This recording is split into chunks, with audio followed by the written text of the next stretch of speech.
3 hours later. Hi guys, magandang umaga. Sa video natin for today is mag-install tayo ng brake lever bolts at fluid cap bolts. Dito po yung brake lever at fluid cap. So makikita natin yung nakakabit pa po sa akin na stock pa po. Pati ito sa kabila. Pero ito stainless po. Pero mas na-attract ako sa may white bolts po eh. So ito na po siya. Maganda naman siya, makintab. So, bago. Henk po pala itong brand na to.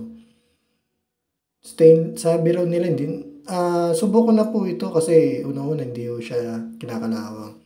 So, ito na siya ngayon. I-install na po natin siya. Gamit po tayo ng Allen wrench.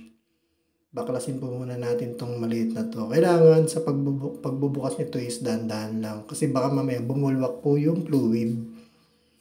So nakikita nyo naman, paisa-isa ko pong binabaklas para hindi tumapon yung pinaka-fluid na nagiging sanhi po ng pagtanggal po ng pintura po nito.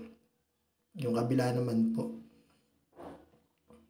Mahigpit pala, kailangan talagang maayos ang pagkakabukas natin.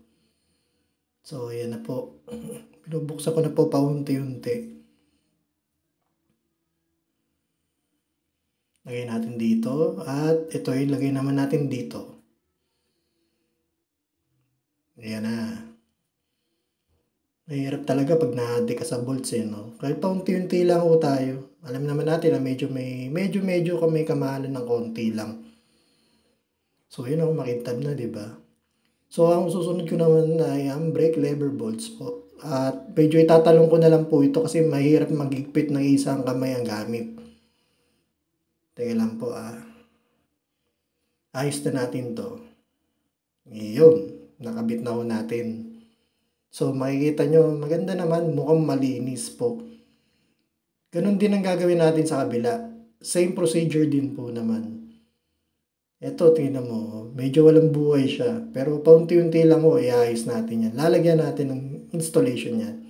So yan, nakabit ko na ho ito. At yan, di ba? Goods na. So, makikita ko natin, nilawak ko kasi medyo madilim sa bahay. At ayan naman, maganda na. Ang sarap sa pakiramdam, mag-install ka ng ganitong bagay. At susunod natin to. Ayan na po.